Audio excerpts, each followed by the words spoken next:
módulo quería platicarles de las particularidades en México del ejercicio profesional y cómo eso afecta parte de la ética que tenemos como arqueólogos, y terminar entonces también con las nuevas oportunidades laborales que empezamos a tener en la arqueología y por fin lo que estamos haciendo aquí en la UNAM en el ámbito arqueológico.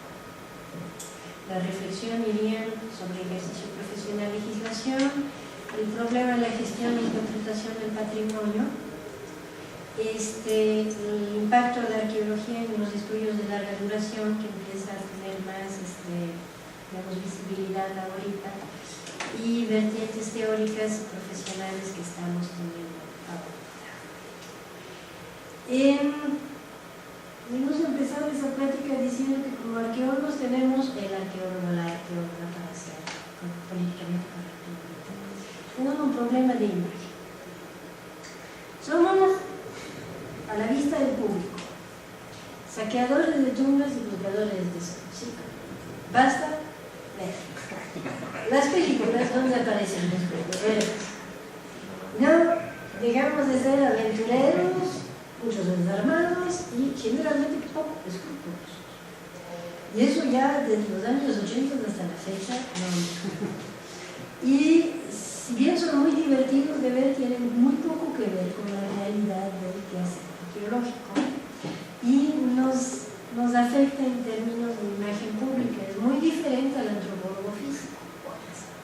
El antropólogo físico es el hombre y mujer seria, científica, elegante, que ayuda a la resolución de los crímenes, que apoyan a la justicia. Ahí tienen una imagen a toda dar, en comparación con nosotros. No un problema de transmitirnos como gente seria. Entonces, la triste realidad es que es muy distinta. Somos gente que probablemente de todo el quehacer antropológico somos los más acotados en nuestro ejercicio desde un punto de vista legal. Bueno, no podemos hacer nada mal o nos sacan a patadas o nos meten al bote. Pero muy lejos de poder ser aventureros armados y poco escrupulosos, nos traen en un cartón verdaderamente total. Y eso viene desde muy temprano, desde antes de que existiera el INAH, ya existe el enunciado, una ley sobre la protección y conservación de monumentos arqueológicos históricos, poblaciones típicas y lugares de belleza natural, en 34. Está hablando de hace 80 años, ya es la semilla de los pueblos mágicos, digamos. De ahí tenemos la Ley de los Bienes Nacionales del 44, que repite que son bienes de uso común, edificios y ruinas arqueológicos o históricos. Sigue la Constitución vigente y está explicitado en la Ley Federal de Monumentos y Zonas Arqueológicos, Artísticos e Históricos del 72, que todavía no han logrado cambiarla y que tiene aspectos de patrimonio cultural tangible y reconoce la pluriculturalidad de la sociedad de México. Y marca muy claramente que tanto los bienes muebles e inmuebles son bienes de la nación. Y también pueden leer los restos humanos de flora y fauna relacionada con esas culturas. Quiere decir que si uno como arqueólogo levanta un tiesto sin el permiso del Consejo de Arqueología, o incluso levanta un poquito de la tierra asociada a ese tiesto, estamos incurriendo en un delito. ¿Qué verán?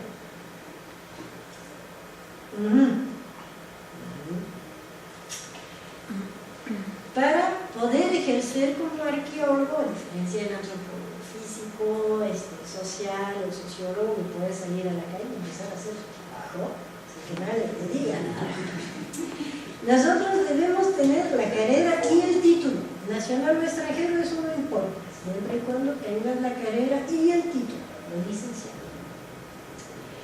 Ese no es suficiente, que comprueba que eres profesional profesional arqueólogo, debes tener un aval institucional. No puedes hacer arqueología por la libre, por muy forrado que estés.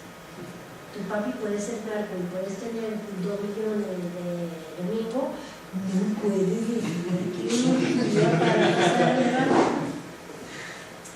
El presupuesto debe venir de una instancia académica y el proyecto, que debe ser formado de acuerdo a normas muy específicas que están en el reglamento, debe ser autorizado después de una evaluación por pares por una instancia que se llama el Consejo de Arqueología del Instituto Nacional de Antropología e Historia, que no solamente va a verificar tu proyecto, pero después va a evaluar tu informe anual y va a evaluar si puedes seguir trabajando.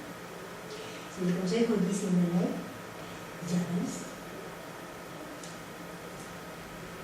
No hay manera en México de hacer arqueología legalmente fuera de una constitución. Saqueadores, y hay gente que estudia arqueología para volverse saqueadores. Está reportado en toda la República que hay arqueólogos que llegan a sitios que están totalmente desconocidos, que fueron excavados de manera muy profesional para saquear las ofrendas. Entonces hay los canijos. Pero legalmente eso no se puede fuera de una constitución. Esas son las disposiciones reglamentarias que nos rigen a lo largo. Y necesitamos hacer el proyecto, así te dicen, te ponen los rumbos y tú nomás los rellenos para que te los evalúen. Y aparte el presupuesto de una instancia académica y aparte la aval institucional. ¿No? Lo bueno de eso, a comparación con el resto del mundo, que México tiene una legislación muy completa, enfocada a la protección del patrimonio arqueológico y de cualquiera que pretende meterle mano. No existe su igual en Estados Unidos o Europa, donde hay constituciones muy pequeñas burguesas que respetan absolutamente la propiedad privada. Y ahí si tú encuentras un tesoro en tu terreno, te quitan. El gobierno no te lo puede quitar, te lo puede en dado caso comprar, pero no te lo puede quitar. ¿México? El ejercicio profesional es institucional, a diferencia de Estados Unidos o Europa. Ahí tenemos, en Sudamérica también, empresas arqueológicas. Puedes poner tu bufete, dejarlas a tus cuates. Uno es bueno para hacer arquís y la cerámica, el otro es bueno para hacer lítica y huesos, el otro es bueno para administración y manejo de presupuesto. Ok, pongo mi bufete, tengo una empresa que va a hacer un fraccionamiento, una carretera, viene y me contrata, ¿cuánto me cobras por el rescate? Haces una cotización, me dices que yo cobro tanto, hago el informe, te libero el predio metiendo mi informe a las instancias que lo tienen que liberar y sacas a tu vida. No pasa. Eso lo hay normal. Estados Unidos, Europa, Sudamérica, no dicen igual. Pones tu letrero en la calle, te registras en el registro de comercio y tienes un bufete de arqueología. Pueden contratarte círculos, asociaciones civiles, la ciudad de Gante tiene un departamento de arqueología que le paga a un arqueólogo para hacer todo un rescate de cosas que ocurren en la ciudad. Y un municipio puede contratar, un estado puede contratar, un museo puede tener su propio arqueólogo y mandarlo a hacer excavaciones en un predio donde tiene el permiso. Aquí imposible. No. Aquí hay dos grupos. Está el INA, Instituto Nacional de Antropología e Historia, legalmente creado en un marco completamente previsto desde la Constitución, que es la institución encargada de conservación, protección e investigación del patrimonio nacional. Está la ENA, Escuela Nacional, que en la vertiente napoleónica es la escuela que prepara a los funcionarios del INA. Y están las universidades. La UNAM, que está enfocada en problemas de la nación, la ley orgánica de la UNAM. Estamos en primera instancia trabajando para la resolución de problemas nacionales, que difiere un poquito de las tendencias estatales, y otra vez está en conflicto. Yo pensaba haberme traído, la verdad, hay demasiadas pocas ahí. Las viejas son escuelas, aparte de la ENA y la UNAM, son Veracruz, Mérida, Zacatecas, la ENA Chihuahua, Tenancingo, pero ya también hay en Guadalajara, en Chiapas, hay más todavía, una en Monterrey. Hay dos privadas, la ULA, de Cholula, y una de Monterrey, que es la Universidad de las Humanidades. Yo lo había corregido eso, no sé por qué no. Volví a agregar la versión antigua, lo siento. Y son como 13 instancias donde se puede estudiar ahorita arqueología en México, pero eso es. Y hay una diferencia en la manera de hacer arqueología. El INAH, por sus mismas atribuciones, se ocupa de las zonas monumentales, de todo lo que son los grandes proyectos de restauración, y controla lo que son los procedimientos de aperturas de sitios al público. Uno, por sus pistolas, no puede decidir de abrir un sitio al público. Ellos, si bien hacen investigación, sobre todo se dedican a hacer rescates y salvamentos a través del país. Y probablemente el grueso de sus publicaciones, 70-80%, probablemente son informes técnicos que no salen publicados. Cada vez un rescate o un salvamento genera un informe técnico que se queda en los archivos. No les da el tiempo de transformarlos en publicaciones, porque nomás meten un informe que ya nos mandan a hacer otro rescate y otro salvamento que se dedican a ello. Las universidades se dedican principalmente a las zonas no monumentales, y ahí es básicamente un problema de lana. No es que el INAH diga que no, pero si uno empieza a trabajar en la zona monumental, las disposiciones reglamentarias dicen que hay que tomar las disposiciones para restaurar lo que uno ha excavado. La restauración es carísima. Entonces, generalmente las academias evitan de taclear arquitectura monumental para evitar de adquirir la responsabilidad de darle la restauración. Se orientan sobre todo a problemáticas académicas, preguntas antropológicas, cosa que en un salvamento, un rescate, no puedes mucho mover, que vaya una línea de luz, va por allá y fácilmente está acá, no puedes plantear demasiadas cosas. Y se dedica probablemente en un 80% a sacar publicaciones académicas, porque está en PRI, está en SNI, está en los puntitos. Claro que también hacemos informes técnicos. Cada uno en nuestra temporada debe generar un informe técnico para ir al consejo, para que podamos seguir trabajando en la siguiente temporada.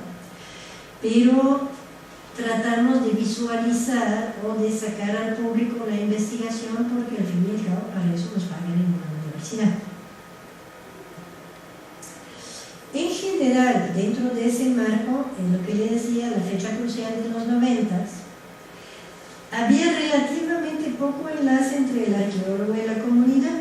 Uno llegaba con su permiso de INAH, le decía al campesino que mira, ya llegué, permiso federal, voy a excavar, y el tipo decía, pues pásale. Y había bastante de imposición, digamos. Y había relativamente poca injerencia en la empresa privada, todavía no se veía tanto. Empezaron un poquito a querer meter que no se seguro, cosas así en los grandes sitios donde valiera la pena, pero generalmente no se metían mucho, había un control absoluto de línea. ¿Qué pasa en los 90s? Bueno, hasta los 90s, entonces nuestra preocupación ética era hacer bien nuestro trabajo. Cuando excavábamos era hacer bien la excavación, porque sabemos que la excavación es irreversible, entonces que se tiene que excavar con todo el cuidado profesional que exige una excavación y hacer un registro impecable de todo lo que habíamos encontrado. Y en el aspecto social nos preocupaba, por ejemplo, saqueo del mercado negro. Eso sí teníamos muy claro, que si nos dábamos cuenta que algunos sitios estuvieran siendo saqueados o que hubiera comercio de piezas, pues uno daba parte inmediatamente al INA, porque pues uno sabía que ese era un compromiso ético-profesional que teníamos. Y refiero a la Convención de 1970, porque es como que la fecha hito para decir a partir de cuándo el comercio de piezas se vuelve ilegal.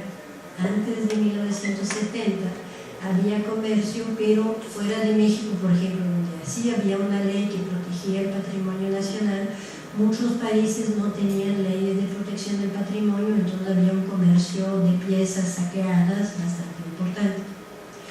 En los 70 se sientan varios países en la UNESCO a ponerse de acuerdo para impedir el saqueo de piezas.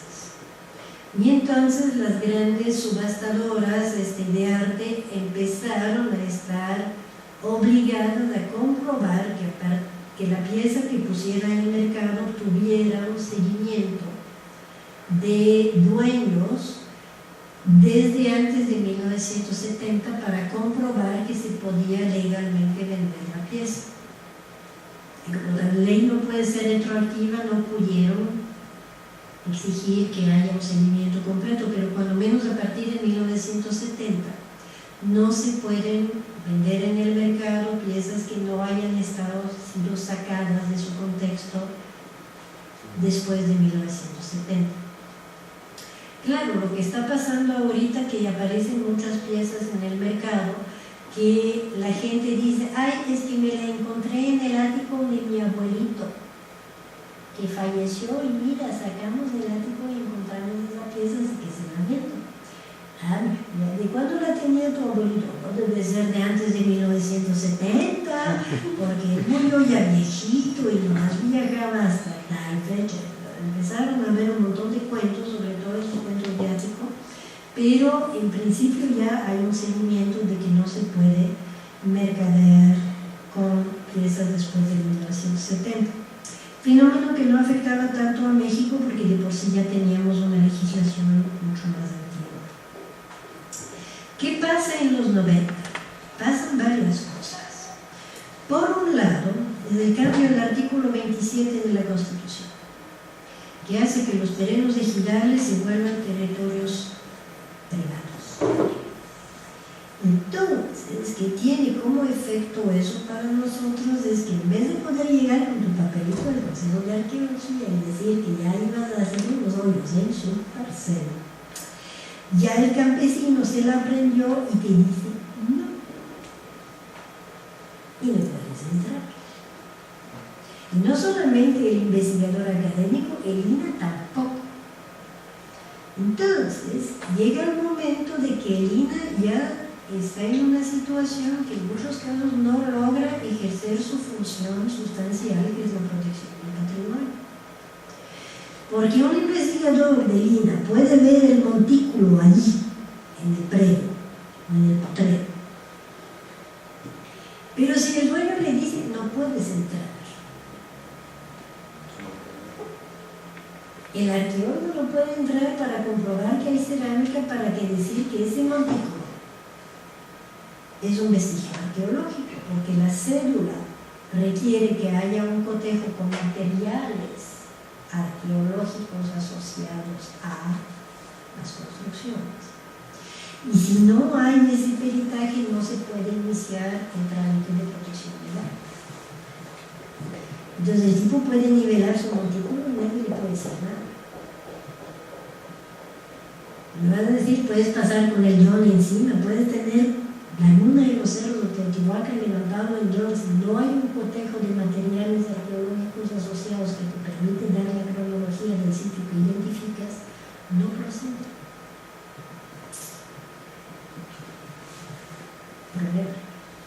Eso nos pone en una situación de jaque que afecta la posibilidad de ejercer la protección e investigación del patrimonio, porque ya depende de la autorización del dueño del predio. Otro fenómeno que se da también en los 90 es que empieza a haber por parte del gobierno de pronto les cae el 20 que la arqueología es negocio, porque se dan cuenta en los 90 que la visita a los sitios arqueológicos es la tercera fuente mayor de ingresos de divisas extranjeras, divisas fuertes, euros y dólares al país, después del petróleo y después de las remesas. Entonces dicen, Salinas tenía visión capitalista firme, se las arregla para obtener millones del Fondo Monetario Internacional para promover los 12 megaproyectos especiales de arqueología, para abrir otras 12 sitios grandes, para atraer más dinero. Millones, 4 años, objeto de gana. De pronto, el patrimonio arqueológico amparado por la Constitución se vuelve una mercancía. Términos económicos, se vuelve vendible. Tercer problema, igual en los 90. Empiezan los reclamos indígenas en México en serio. Se habían tardado, comparado con los indígenas de Estados Unidos o los de Sudamérica, en México se habían quedado bastante tranquilos mucho tiempo. Eso se acaba en los 90. Con los zapatistas en Chiapas tenemos el caso de Chimpultepec, que hasta terminó en una matanza, aunque eso parece que fueron mestizos y no indígenas. Tenemos, por ejemplo, todos los reclamos totonacos que conozco de más cerca porque trabajo Golfo, que ya se habían organizado en términos de reclamo político muy temprano desde la explotación petrolera, ya se estaban comportando como grupo, pero se está, cuando menos frente a la arqueología, marcando mucho más a partir de la idea de Cumbre Tajín que tiene Miguel Alemán ahí en los 90 para promover la arqueología del Golfo. Veracruz es uno de los estados más ricos de México, tiene petróleo, tiene industria, tiene comercio y tiene agricultura.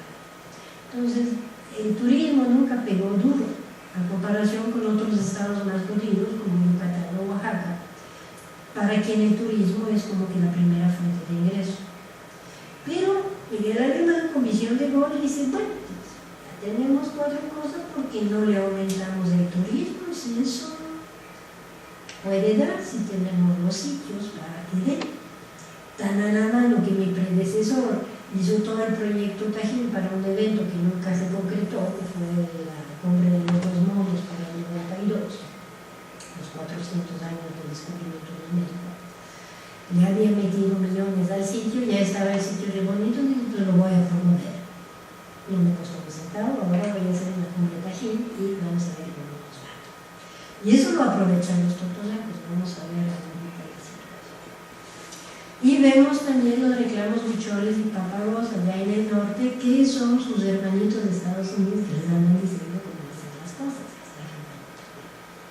Entonces, de pronto, a partir de los 90, el arqueólogo empieza a encontrarse entre 3 grupos de intereses diferentes. Por un lado el INA, por otro lado las comunidades, por otro lado los empresarios. Nuestra situación se vuelve bastante más compleja a partir de los 90. Obviamente eso no nomás es aquí en México, eso se da en todos lados. Tenemos las vertientes de la arqueología multicultural, como les decía, en Colombia con Cristian Vallejo, que tiene que ver también con los cambios en la práctica arqueológica, que está rechazando un poquito la vertiente más institucional y una antropología que está más afín a escuchar los reclamos indígenas y al activismo de los grupos marginados.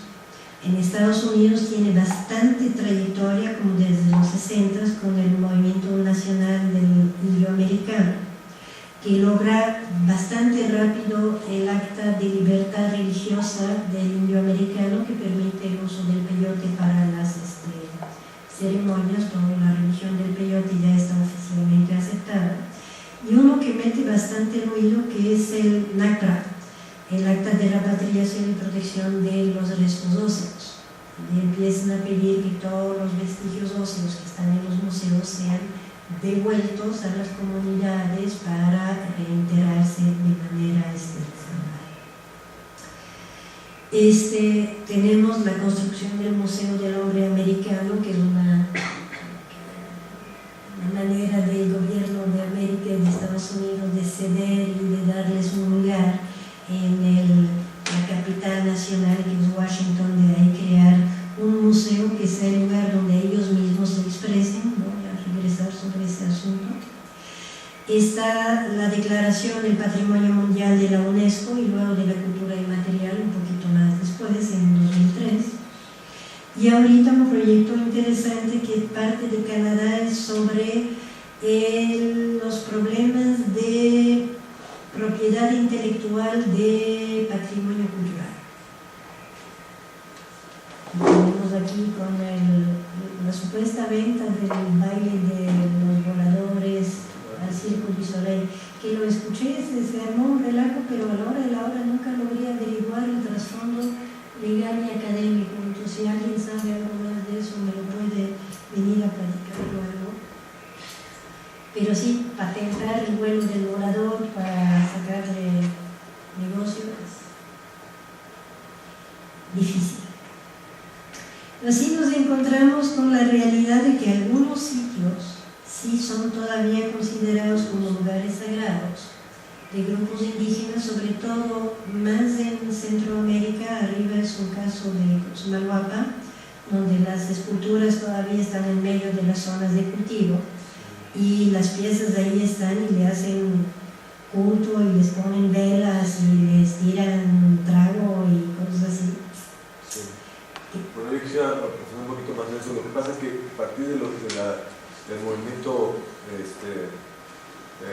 Guatemala, de la guerra civil que sucedió de los 80s a finales de los 90, los acuerdos de paz, se firmó una ley que se llama Ley de la Espiritualidad Maya. Entonces, que permitía que de todas esas zonas, principalmente yo lo he visto en el altiplano del Mazteco, en concreto en Atitlán, se permitía seguir todavía con la espiritualidad maya.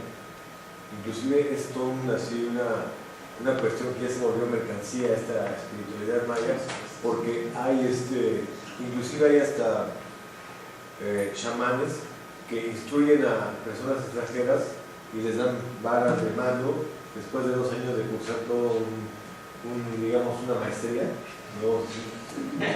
En chamanismo maya, en nahualismo maya. Principalmente es el problema de esa cuestión de que como una ley en Guatemala que empezó a proteger la espiritualidad de los pueblos mayas se convirtió en una mercancía, ¿no? En este caso el patrimonio intangible que es la espiritualidad, ¿no? Pero eso fue a partir de los acuerdos de paz. Sí, y justamente te digo, es en esas fechas que empiezan a cambiar las cosas. Entonces, ¿dónde queda el antropólogo, el arqueólogo? Aquí en México vamos a ver casos donde hacen lo mismo con piezas, y entonces el INA dice no se puede, la pieza es patrimonio de la nación, entonces tú no puedes ir a poner una vela porque afecta el patrimonio. Podrás poner una velita al frente, pero no encima. Y entonces, por otro lado también, el chamán que está así sacando su lana, educando ahí a polacos y a gringos a ser chamanes y está sacando su lana, ¿le vas a decir que no? ¿Quiénes somos para decirle a ese tipo que no lo haga?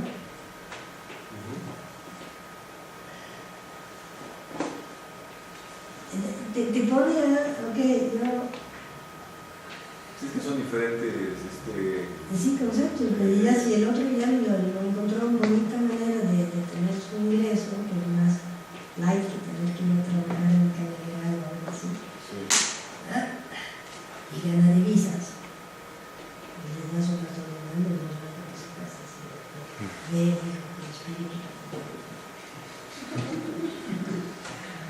Está pasando aquí en México, entonces los totonacos de ahí, su centro de educación totonaca, acepta también, sea,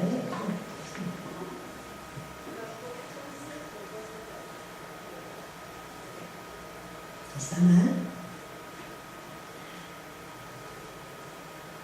En el caso de Caminalcuyú, que para ellos es como su Teotihuacán, ya tuvieron que negociar porque sí estaban queriendo hacer los eventos encima de los montículos, como ahí es arquitectura de tierra, entonces empezar a hacer fogatas afecta el registro arqueológico, entonces llegaron al compromiso de ponerle su piso de piedra y decirles por favor hagan sus fogatas encima de la piedra para no afectar el registro arqueológico, y entonces pueden entrar al sitio pero además les restringen un poquito dónde hacer los ceremonias. Y como vemos aquí hay no solamente pues, gente tradicional, pero también hay los no indígenas que participan y se sienten relacionados con el ejercicio de esos rituales. ¿Qué es lo auténtico? Hacemos una pregunta moderna. Uno de los casos, por ejemplo, que sonó muy fuerte y que trajo la gran pregunta a colación, porque es el hombre de Kenner. Es un tipo que encontraron, un esqueleto, que encontraron en el norte de Estados Unidos, norte-centro de Estados Unidos, que está fechado muy antiguo, de los muy antiguos. Lo pueden ver ahí, 6 y 10 mil años antes de presente. Y lo encontraron en un territorio donde viven grupos indígenas que dijeron, no lo pueden tocar, porque aquí nosotros vivimos desde el origen de los tiempos, lo queremos de vuelta para enterar. Los antropólogos dijeron, no, ese es un hallazgo único, porque ese esqueleto tiene rasgos que no son de todos los grupos amerindios que ya tenemos bien controlados, es otra cosa. Medio se parecería más a los europeos que a los grupos asiáticos amerindios, entonces es único, eso se tiene para las ciencias, para entender más, lo tenemos que estudiar nosotros. Y se armó el pleito soberano, los grupos indígenas reclamándose del NACRA y los investigadores que dijeron no la podemos devolver hasta que no lo hayamos estudiado debidamente. Y se resolvió bastantes años después, donde el juez dijo que falló a favor de los académicos porque consideró que el grupo indígena no pudo comprobar una relación genética con el persona. Pues ahí se logró zafar, no pudieron comprobar a shared group identity that can be traced between present-day Indian tribe and an identifiable earlier group. Pues ahí lograron zafarse y sigue objeto de estudio este cuerpo. Un ejemplo también de reclamos que dice uno que arqueológicamente, como va el asunto, es la Cumbre Tajín a partir de 2000 y se promueve desde un principio como el Festival de la Identidad Totonaca. El problema es que los arqueólogos, que es nuestro trabajo, cuando hemos estudiado el sitio, nos damos cuenta que los totonacos probablemente es un grupo que llega después del abandono del sitio, que lo ocupa y lo reclama como lugar sagrado porque van a enterrar ahí sus muertos. Pero las construcciones que nosotros conocemos como el sitio de Tajín no fue hecho por los totonacos. Nos decimos, bueno, que ustedes están aquí desde hace 1000 años, pero no hicieron el sitio. Entonces hay como que una oposición entre la legitimidad de reclamarlo como suyo. Ustedes lo ocuparon, lo reclamaron como suyo a partir del mismo, pero no lo construyeron. Aquí tenemos el caso ahí, Festival de la Identidad, donde tenemos, bueno, sí, las cosas del Centro de las Artes Indígenas, la casa de los abuelos, donde te enseñan a hacer todos los rituales, pero que también luego puedes hacer tai chi.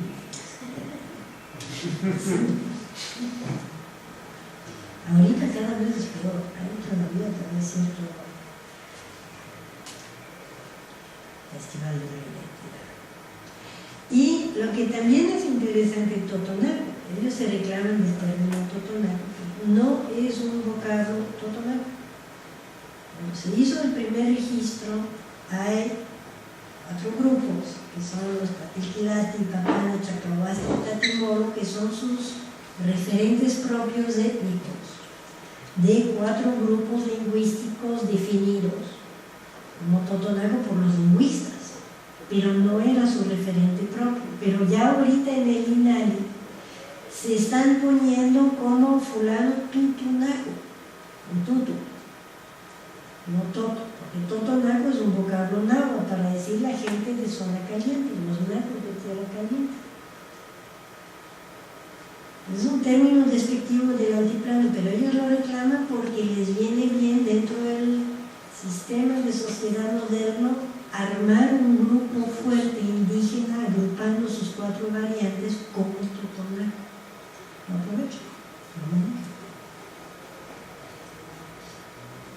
Entonces, ¿cuál es la posición del arqueólogo? Entonces, somos los que profesionalmente y legalmente debemos hacer el diagnóstico de la afectación del patrimonio arqueológico. Y si lo hacemos, se encadija la empresa, porque le estamos impidiendo su desarrollo. En el caso de Tajín, les decimos a los totonacos que no son los constructores de la ciudad, entonces no hay los totonacos. Y como antropólogo, lo normal sería que tomáramos partido por la comunidad indígena.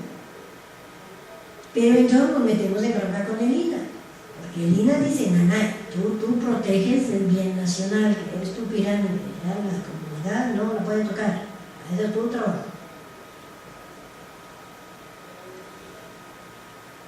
Pero evidentemente el arqueólogo debería, o tenemos el respeto ante los deseos de los vivos. Los vivos quieren urbanización, quieren infraestructura, quieren industrialización, quieren el derecho a tener más ingresos, a mejorar su nivel de vida y todo, ¿es cierto? Por otro lado, todos esos procesos generan afectaciones al patrimonio, donde entonces como arqueólogos nos entra en la responsabilidad y la obligación de decir que no. Entonces lo tomamos luego como una oportunidad de hacer investigación, porque hay que hacer rescates y salvamentos, pero tampoco son las buenas circunstancias para hacer investigación. Los rescates y salvamentos se tienen que hacer contra reloj. No es la mejor circunstancia para hacer investigación. Entonces, estamos en una situación siempre de...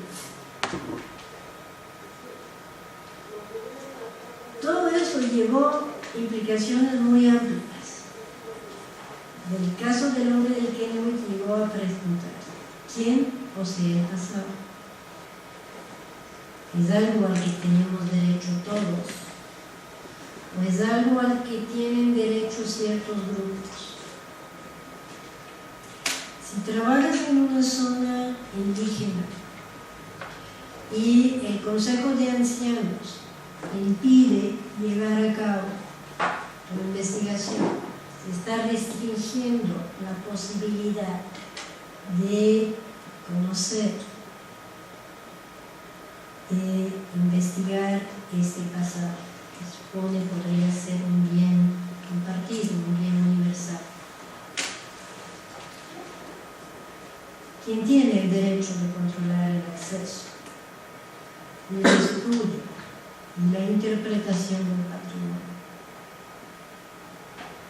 Es un derecho nacional, es un derecho universal, o es un derecho particular de una comunidad o de un grupo que reclama ese derecho. Por el momento aquí en México todavía no está en tela de juicio. La ley es clara, el patrimonio arqueológico es patrimonio de la nación. Pero santas broncas que ya nos estamos encontrando con las comunidades que empiezan a reclamar su patrimonio, siguiendo el patrón de lo que está pasando en otros lados. plural de sitios arqueológicos. En principio dice, bienes de la nación se puede utilizar para fines culturales.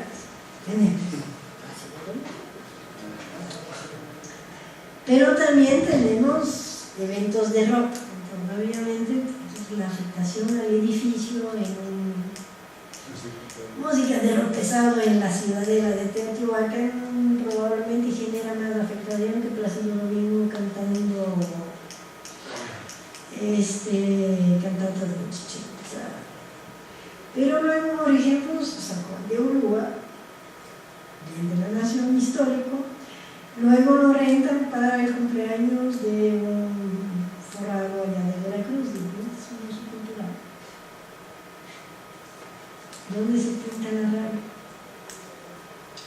Hay un uso político desde siempre. Y en ese caso es el Museo del Indio Americano. ¿Quién lo conoce allá en Washington? Es un inmenso museo.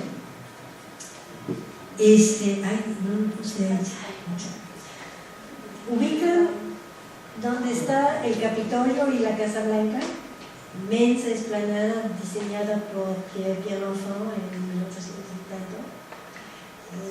Todo es neoclásico, entonces tiene el Capitolio al final.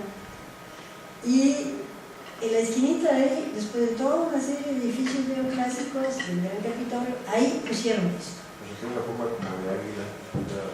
Tiene una forma redonda y de color beige. Dijeron, si son indígenas no tienen cemento, y entonces les vamos a hacer un edificio redondo porque ven el espacio redondo, y se los vamos a hacer de adobe porque ellos sí manejan el adobe y no la piedra. Pero obviamente Washington 9-8. El adobe se derretiría inmediatamente. Entonces dijeron, bueno, lo vamos a hacer de cemento, pero estilo adobe. Sí. Entonces así, bueno, le hacemos su concesión, ¿verdad? Le vamos a hacer algo que les guste. Entonces lo ponen plaf, en medio de un diseño arquitectónico creado por los grandes urbanistas del siglo XVII. Y ahí en pleno centro de la ciudad capital.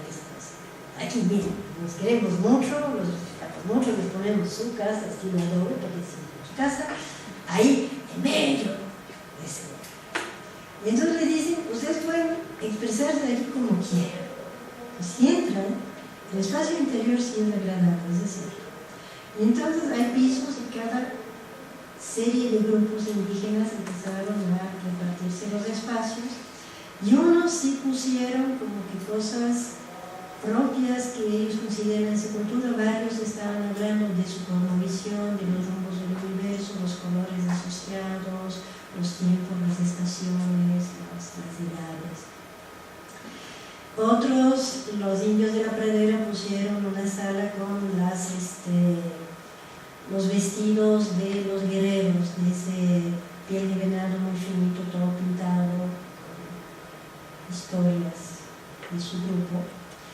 Pero hay un área donde son básicamente espacios de reclamo político, donde muestran recortes de periódicos, videos de injusticias, de asesinatos, imagínense Ayotzinapa, Tlatelolco, todo eso metido en una sala.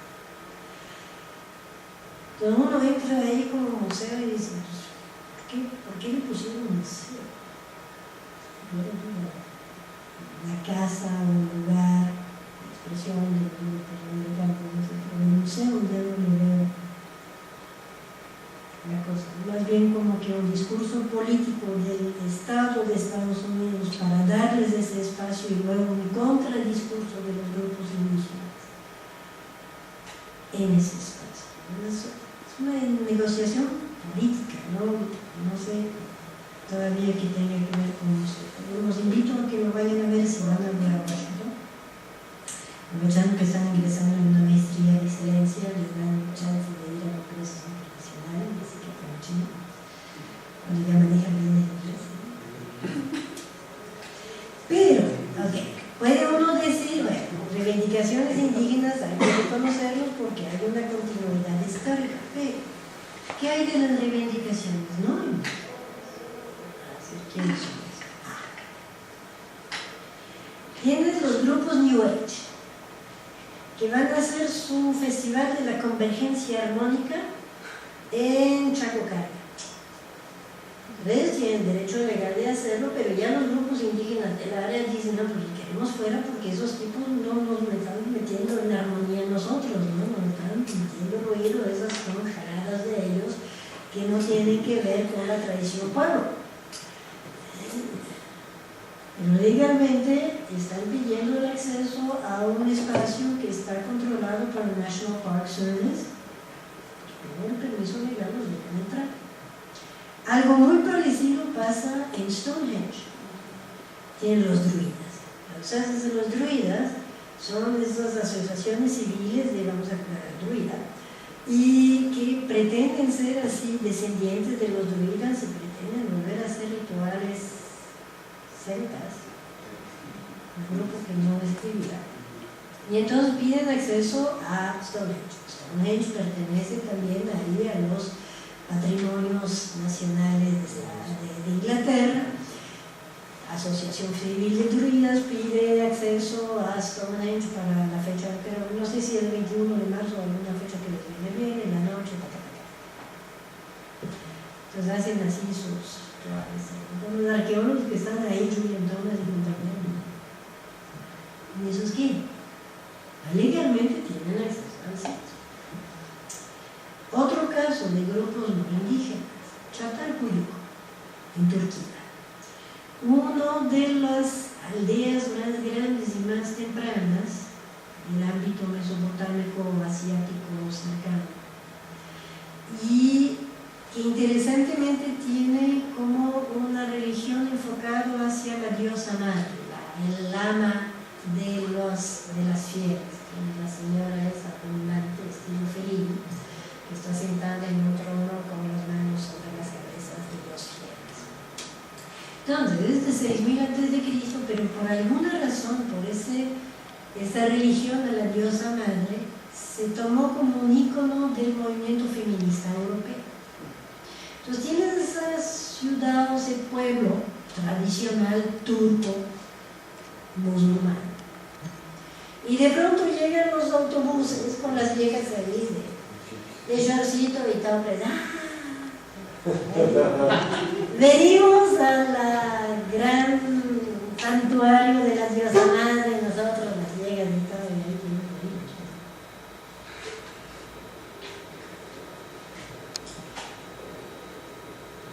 ¿Quién tiene el derecho?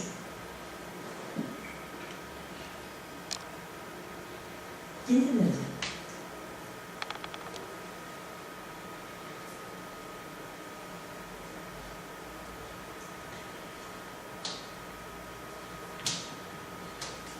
Arqueología en las empresas.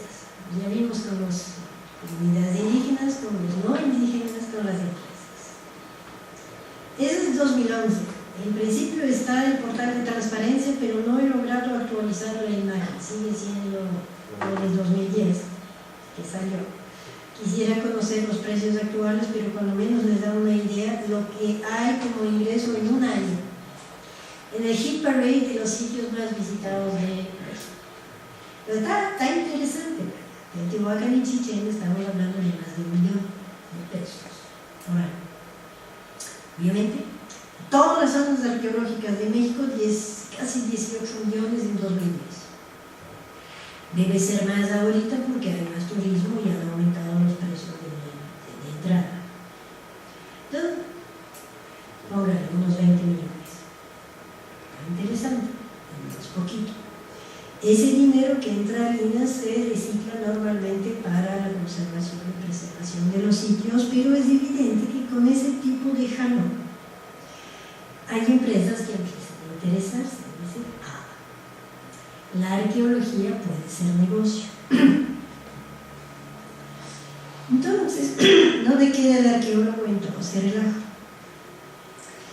Profesionalmente somos los que comprobamos que hay un vestigio arqueológico y que podemos evaluar qué tan importante es ese vestigio arqueológico para iniciar un proceso de protección legal o liberación. Para eso estamos formados.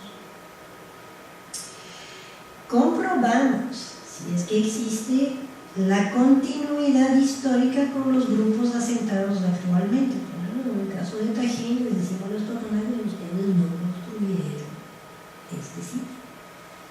Como los lacandones no construyeron los sitios donde están viviendo las selvas, son grupos que llegaron después.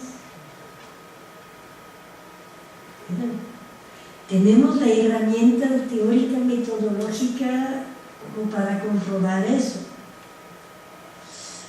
Proporcionamos el contexto histórico de los vestigios para poderlos divulgar. Vaya, damos el guión para los museos, los medios, para el turismo cultural y para la gestión. Eso lo obtenemos a través de nuestras investigaciones. De todo eso es lo que hacemos. ¿Trasciende? Le diré que a partir del cambio del artículo 27, ahorita tener acceso al vestigio ya se volvió problemático. Con las comunidades generalmente en conflictos, entramos en conflictos si no estamos de acuerdo con su visión de la historia. Ellos dicen, eso es nuestro sitio. Pues nosotros decimos, sí, pero no. Y entonces no están contentos. Y todo lo que publicamos, cuando ya vamos a los museos, escuchamos los medios, vemos los documentales, sacan otra historia que les va mejor a los empresarios, a las comunidades, en toda el dato arqueológico duro, tristemente estamos viendo que muchas veces no trasciende. Entonces, para resumir, para hacer arqueología en México es requisito legal de hacerlo en un marco institucional, que es muy bueno porque son las mejores legislaciones del mundo, lo reconozco y lo reconocen todos los arqueólogos en el mundo. Pero la realidad es que cuando lo vemos no trasciende, ni en el discurso político, ni en el mercantil, ni en el indígena. Generalmente el discurso académico que generamos los arqueólogos es ignorado por el mundo. Donde sí hemos tenido cierta revalorización es en el campo científico, sí. Sobre todo y no todas esas vertientes donde la arqueología ya la descubrieron como la posibilidad de ver el impacto humano a larga duración. Impacto humano sobre la ecología e impacto humano con otros humanos. Los problemas de conflictos o de simbiosis multicultural. Son dos temas muy hot. Tenemos todo el bagaje teórico, metodológico y técnico para reconstruir condiciones ecológicas, políticas socioeconómicas, procesos de transformación ecológicas o culturales. Se puede estudiar en combinación con biólogos y psicólogos el impacto de la cultura en las estructuras del cerebro.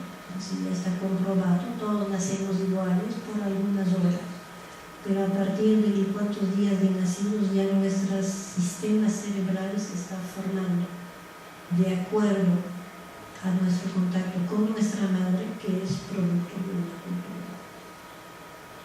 Entonces, a partir de las 3 semanas, un bebé japonés ya no es igual a un bebé europeo, ya no es igual a un bebé mexicano.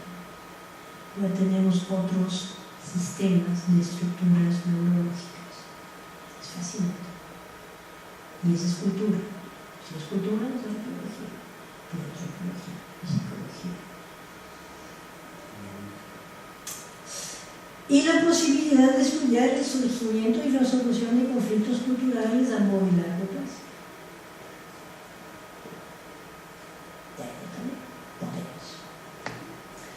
Tenemos proyectos, por ejemplo, como de España, con apoyo del gobierno del Estado, que se llamaba el Simulpast, para trabajar con datos históricos, arqueológicos, ecológicos, sociológicos, para entender fenómenos de desarrollo de larga duración y los elementos que inciden en colapsos o resiliencias de sociedades para empezar a prever mejor el futuro.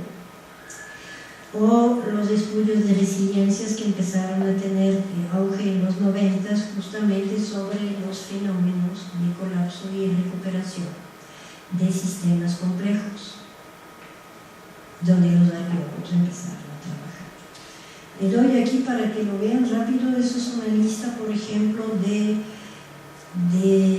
temas donde participan arqueólogos. Pueden ver, siempre son un titipuchal de autores de varias especialidades, pero ese es el tipo de investigación interdisciplinar que está enfocada a la aportación de la arqueología en fenómenos de larga duración, tanto culturales como ecológicos. Siempre hay algún arqueólogo ahí metido.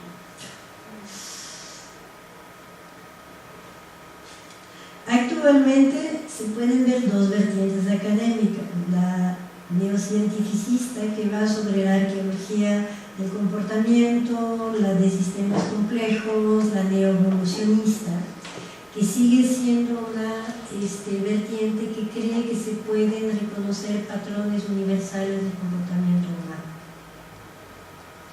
que básicamente busca las similitudes de los patrones, sigue buscando las leyes del comportamiento. En la vertiente posmoderna de la arqueología ya como ciencia blanda, donde no hay una separación clara entre objeto y sujeto, entramos completamente en la investigación postprocesual al estilo de Watershaunsky, y es una investigación básica enfocada al estudio de las diferencias, no tanto porque se parece el comportamiento humano, sino porque son diferentes las culturas.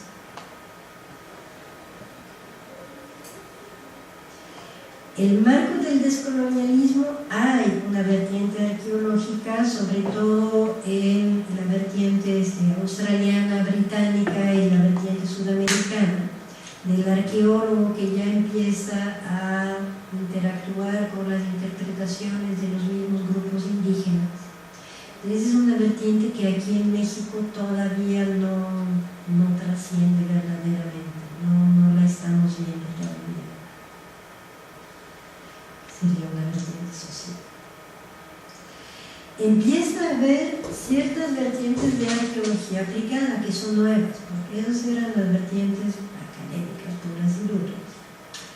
Está la arqueología forense, un nuevo mercado, que vienen trabajando junto con antropólogos forenses para analizar escenas de crímenes, ejecuciones masivas o catástrofes. Está toda la arqueología de gestión cultural, donde ya trabajan con empresas o gobiernos para promover a nivel de otra manera que el INAH lo que es el patrimonio visible e intangible, en parte para su valoración y protección, pero también para su comercialización, definitivamente. Entonces, ahí ya es el arqueólogo frente al político o al empresario. Y vamos a ver el caso de José Figoreta allá en Mérida, que es el único arqueólogo municipal que conozco en México. Y tenemos la arqueología de contrato, que sería más bien, aquí no existe como tal, es lo que le decía, poner su bufete arqueológico. Uno puede formarse como arqueólogo en México, pero si va a hacer arqueología de contrato tendría que salir del país. Dentro de México eso sería, digamos, la subcontratación por parte del INAH de grupos de arqueólogos para la realización de salarios y rescates. Eso existe, pero está directamente controlado por el INAH, no hay bufetes autónomos. José Frigoret del que les platicaba es el frijolito en el arroz por el momento aquí en México. Es un arqueólogo contratado por el municipio de Mérida que está haciendo trabajos arqueológicos autorizados por el Consejo de Arqueología, eso sí pasa por toda la vía legal, pero cuya prioridad es hacia el municipio. El municipio quiere saber, hay un sitio arqueológico debajo de la ciudad de Mérida que se llama Bastijo, en las fuentes históricas y no históricas, y empieza a tratar de ver dónde están los edificios, dónde los hay, si se pueden transformar en parques, integrar a espacios comunitarios para transmitir la valoración de ese patrimonio dentro de la misma ciudad. Incluye talleres, divulgación con la comunidad, visita de las escuelas, y sus proyectos ante el municipio son proyectos de gestión muy diferentes a lo que está generando hoy en día. Es una versión distinta de hacer arqueología. Si les interesa, les paso el PDF. Pero es como que una nueva forma de hacer arqueología aquí en México. Aquí es la arqueología forense, ciertas imágenes para que ubiquen. Y en la UNAM, por Dios, que de veras mucho, no sé cómo se llama. Es que me sacó el error. Porque eso sí lo modifiqué hace ratito. No me sacaron el 4.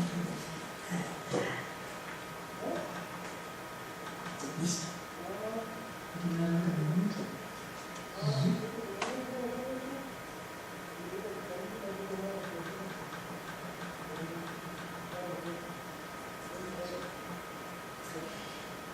Lo cambié a la UNAM porque uno es un prejuicio, pensamos que los arqueólogos solo estamos aquí en antropológicas, pero no es cierto. Hay más arqueólogos en la UNAM que no están aquí en este instituto.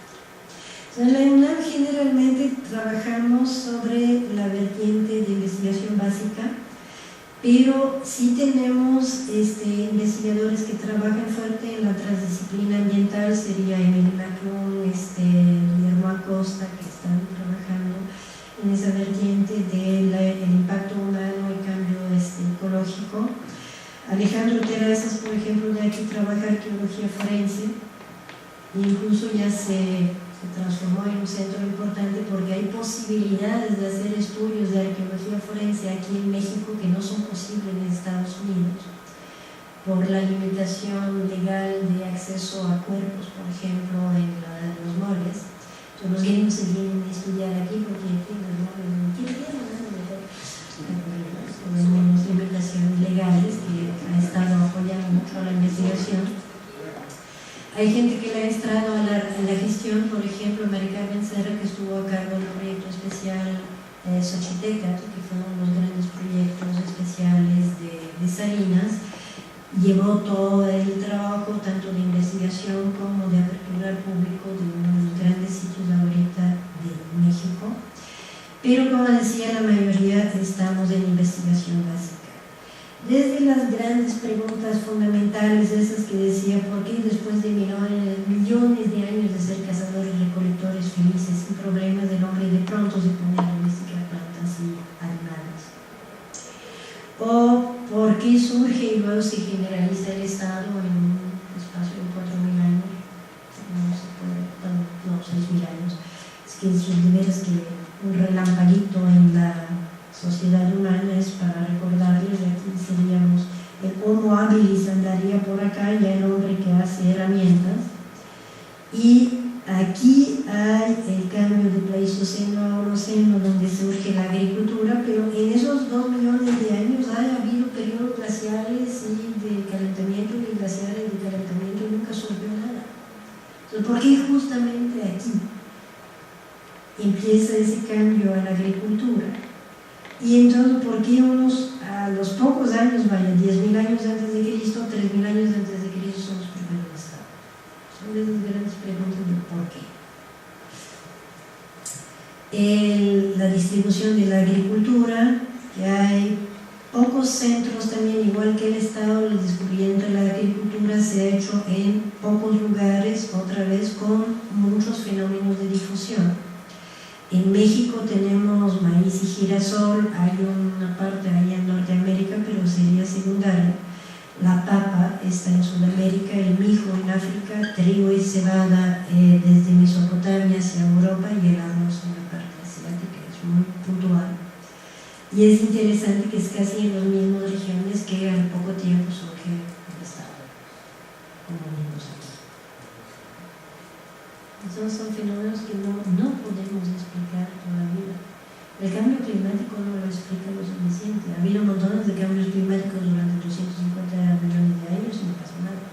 Seguimos cazando recolectores. ¿Por qué? ¿Por qué? Ese es un pequeño plano donde vemos en rojo los trabajos antropológicos y en verde los trabajos de los arqueólogos que trabajan en el Instituto de Investigaciones Estéticas y en el Centro de Estudios Mayas del Instituto de Investigaciones Filológicas. Pues sí, somos una bola de arqueólogos aquí en la UNAM. Y ya es la última lámina, es para más o menos ubicarnos ahí lo que estamos haciendo. Hay una serie de investigaciones en el norte que dos proyectos trabajan arte rupestre y la expresión de los sistemas sociales que están asociados a los fenómenos norteños de contacto entre mesoamericanos y no mesoamericanos que produjeron esos lugares. El más al norte sería César Villalobos allá en Sonora. De ahí intermedio es Berojalvis de estéticas y abajo está lo de Zacatecas de María Aretijers, que son las fronteras, cazadores-recolectores y mesoamericanos norteños. En rojo el cañón de Bolaños, que trabaja la doctora Tere Cabrero, que son también los fenómenos de frontera. De aquel lado es la zona huasteca, que se trabaja por parte del instituto, y todo lo que es la vertiente norte mesoamericana de México. En verde está lo de Tajín y lo de Hidalgo, que es parte del trabajo de pintura rupestre y arte rupestre, que llega hasta la parte de Hidalgo. Aquí. Aquí andamos Teotihuacán, donde trabajan Linda Manzanilla y Emily Macron sobre el gran sitio de Teotihuacán, que da para revelar todavía varias generaciones, muchas generaciones más de arqueólogos, que justamente es el núcleo, el estado, el urbanismo, los sistemas de organizaciones complejas, la integración de la sociedad a un nivel muy fino.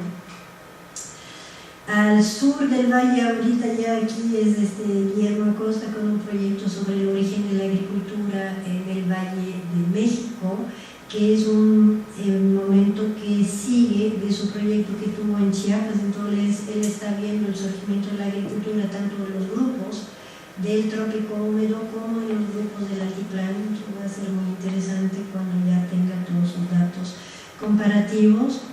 Yoko Sugiura, que trabaja el Valle del Lerma, que es también muy interesante porque ha estado percibiendo muy bien la relación y la interacción con los fenómenos de Teotihuacán para entender mejor qué pasa en torno a la ciudad cuando surge y después cuando colapsa. En Guerrero tenemos a Paul Schmidt, que trabaja tanto la época olmeca como la epiclásica. Ahorita un área bastante compleja para estar trabajando, bueno, casi la mayor parte de los lugares. Yo trabajo Golfo aquí, sobre todo lo que son fenómenos de urbanismo tropical en el periodo clásico, arquitectura de tierra, que no se había ubicado, digamos, como una tradición arquitectónica propia de los mesoamericanos. Tenemos pirámides, canchas de pelota, palacios, todo construido de tierra y probablemente usando petróleo para consolidar la tierra. En el sur de Veracruz trabaja Ann Seifer sobre todo lo que es el fenómeno olmeca, el preolmeca, surgimiento de lo que probablemente para ella sería el primer estado de Mesoamérica. En la zona de la transición entre el Valle de Oaxaca y la costa del Golfo, en lo que es la cuenca del Cajón, nos trabaja Edith Ortiz sobre justamente esa vialidad importante que hay entre el Valle de Oaxaca hacia la costa del Golfo. Y aquí en Monte Albán, hacia los valles sur, trabaja Bernardo Famel, elementos de urbanismo zapoteco. En la zona maya, hay de los dos grupos, Centro de Estudios Mayas, obviamente trabaja zona maya. Tendríamos el trabajo del Tigre, por Ernesto Vargas, que es una gran capital que viene desde el preclásico medio, con sus mascarones y todo, hasta la época ya del contacto con los señorías del fenómeno de Chicalago, la organización sociopolítica de los mayas tardíos. Aquí es lo de Palenque, lo de Rodrigo Liendo, y aquí el área de Chincultic y la zona de los Altos de Guatemala y de Chiapas que trabaja Carlos Navarrete, que viene montado con su trabajo etnográfico sobre el culto al Cristo Negro. Sí. Y de los del Centro de Estudios Mayas, los trabajos de Chiapa de Corzo por Linet Laví, de Canto Corralito de Tomás Pérez y de Las Margaritas, que es un sitio postclásico por Carlos Álvarez, es un sitio muy temprano, él es especialista en el fenómeno olmeca amplio, y lo que están encontrando en Chiapa de Corzo también es un gran sitio que abarca desde el formativo temprano periodo olmeca hasta el final del clásico. Y hay un tercer proyecto que debería poner una bolita aquí, que es el de Francisca Salacat, que trabaja el mundo sonoro de los mayas, todo lo que son los instrumentos musicales, y abarca todo lo que sería la zona maya desde Yucatán hasta Guatemala, Honduras. Entonces ya es más un proyecto temático que un proyecto directo de excavación. Y con eso pues ya les di, digamos, una idea general del quehacer arqueológico aquí en la UNAM. Terminamos aquí. Hay chance que haya más preguntas.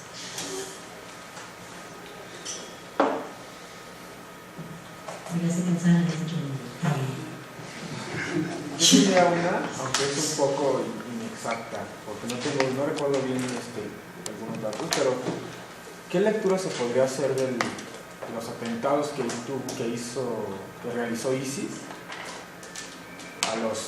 fue en Irak? Es que no tengo bien el dato, pero ¿qué lectura podríamos hacer sobre ese hecho en particular? Hay como un doble discurso con eso, ya el discurso de destrucción monumental muy televisado y todo es como que un reclamo de su derecho a aplicar la religión musulmana, el reclamo de la Sharia, el reclamo de la aplicación estricta del Corán, que impide la representación de la figura humana. Entonces es el discurso político, es el discurso que también quieren que impacte, que incomode, como las decapitaciones, para de veras brutalizar, porque al mismo tiempo también lo que se sabe en términos arqueológicos, que están vendiendo piezas de los museos para financiarse. Entonces, a nivel de manejo de la comunicación me parece impresionante el éxito que tiene esa gente. Hay una visión, un manejo muy bueno de los medios de comunicación, pero es un doble discurso. No sé, es una apreciación personal. Yo cuando veo las imágenes que están destruyendo las cosas me duele el corazón. Eso es lo que hacen, son los videos que quieren que ofendan. Es su intención. Es un manejo de medios. Porque mientras están vendiendo, entonces también me duele el corazón que estén vendiendo las piezas, pero a cierto nivel prefiero que las vendan que las destruyan. No sé, y es antiético de decirlo, porque no podría decir que prefiero que las vendan. Pero te ponen también en un problema, ya como arqueólogo puedes decirlo. Además un poco de desinformación al respecto, ¿no? Porque yo me preguntaba por qué no hubo una intervención de algún tipo para que no destruyesen el templo. ¿Cómo quieres intervenir? A ver, sin hacer una guerra absoluta. Estados Unidos no se quiere meter, se mete pero con ataques aéreos, no más. No se quiere meter al tierra todavía. Y lo sabe. Sabe que lo sabe. No una coalición del mundo civilizado a andarse metiendo. No, probablemente sea contraproducente. Si tenemos toda una bronca en Europa, hay un montón de jóvenes musulmanes criados en Europa que se fueron a unir a Europa. Había los videos así, ay mira, estamos en la guerra, ay, los camionetas, lo escuchamos y hablaban en el calor de Amberes, países míos.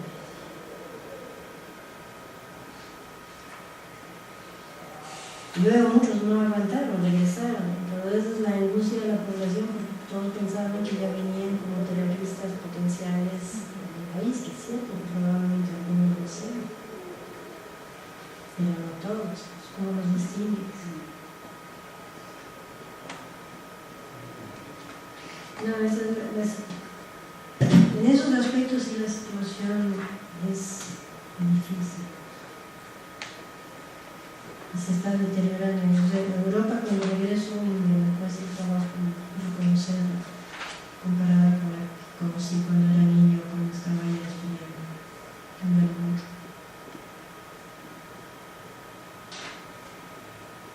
Y es en toda la vertiente del reclamo de multiculturalidad, pero luego termina en asuntos como Alicia.